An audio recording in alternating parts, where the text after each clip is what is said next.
Hello,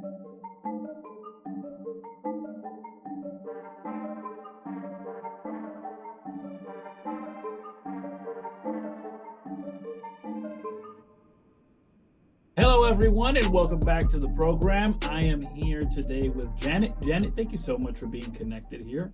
You're welcome. Thank you for inviting me. Yes, ma'am. For those who are not familiar with the work you're doing, let them know about yourself.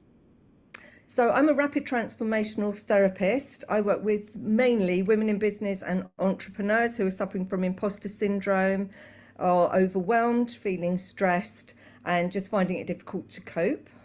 Imposter syndrome is this idea that we don't belong in the room we are, right? Is that more or less correct?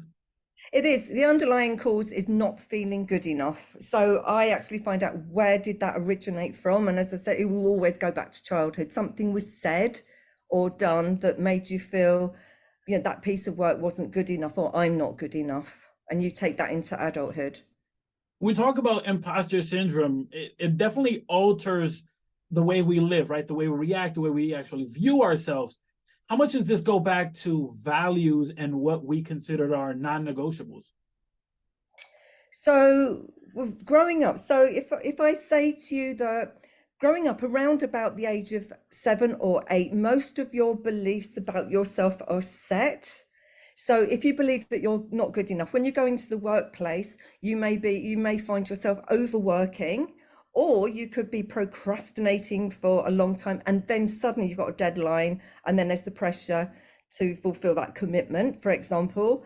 You may be a bit of a people pleaser, and you're trying to do everything yourself. You don't want to ask for help, because reaching out and doing so the boss may think that you're not coping, for example.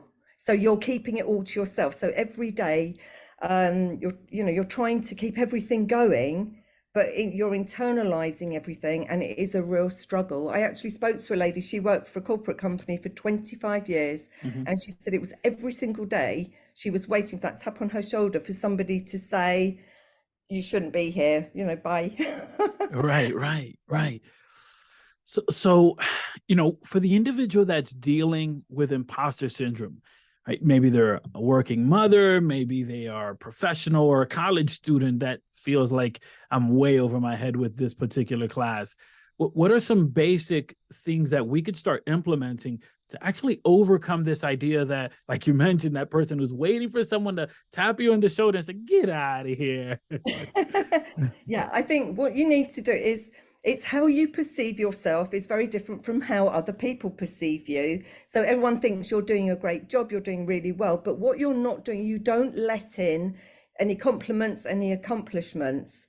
So what you need to do is ask yourself how you're feeling. If it went to court, what would they say? What's the truth? And I think having a look at what is actually going on, what are your beliefs about yourself, and then have a look at all your accomplishments or your achievements, write them down, everything you've ever achieved in your life. And it is just changing and recognizing that negative voice in your head. Once it starts, don't sort of check in with it, just reassure yourself that you are good enough. What happens is it's your neural pathway. So the more you say to yourself, I'm an imposter and I'm not good enough, you're reinforcing those negative pathways. And I think it's just realizing that you're doing that. And you can change them. I use hypnotherapy, and why I love it so much, I can very quickly find out how, why, where, and when my client acquired their belief that they're not good enough. And then we can change it. We're looking at that belief that they formed as a child. We're now looking at it as an adult. And then they realize, oh my goodness, that wasn't true. Right. And it could be something, I've had clients, it's something as simple as they produce a very good piece of work at school, and the teacher said, you must have cheated, this can't be yours. And that belief that it doesn't matter how much they try, how well they produce a piece of work, they're called out as a fraud. Wow. And so we carry that into adulthood, and so now it becomes more of a trait as opposed to just an experience. Yes, absolutely. Yeah, we just run on that outdated program. And, it's crazy that we update our mobiles, we update our laptops, but we don't update our mindset. Mm. When I say to people, would you let your 5-year-old run your adult life? They're like, no, of course I wouldn't. But that's what we're doing every day, because 97% of the time, all our beliefs, past experiences, all our emotions are run from our subconscious mind. And that is huge. That is a very good illustration of, as a father of three.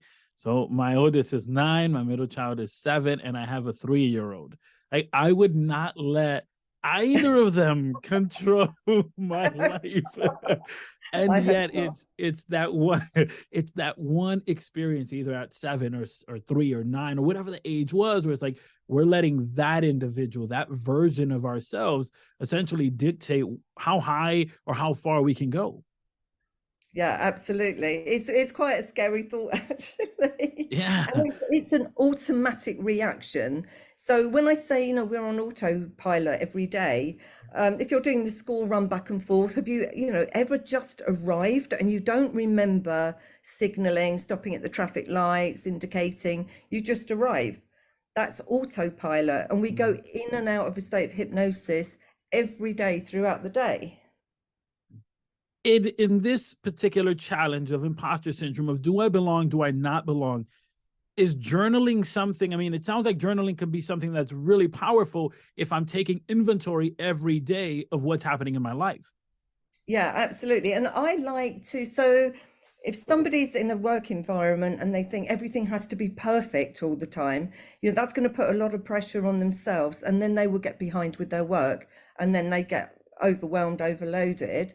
So journaling certainly helps. I love visualization as well. To visualize that everything that they can know that a piece of work's good enough. People around them will say that's great, but they'll go one step further to make it even more perfect, and then it starts to go drastically wrong. And as I said, that pressure builds up even more. At the beginning of the year, most often individuals are setting New Year's resolutions. And so they have all these goals that they want to accomplish. Other Yeah. individuals, as opposed to doing that, will set out a word for the year. This word will anchor everything they do in the year. My question to you is, where do you lie in that spectrum? Are you more of a writing down goals or a word of the year type of person? Writing down goals certainly works better. Unfortunately, New Year's resolutions don't always work. And what I say to clients is, why do you want to achieve something? So, for example, somebody would say, I want a better paid job. But why? Oh, to buy a bigger house. But why do you want the bigger house? Oh, so that I can have relatives come from abroad and stay. Really dig deep into why are you doing it?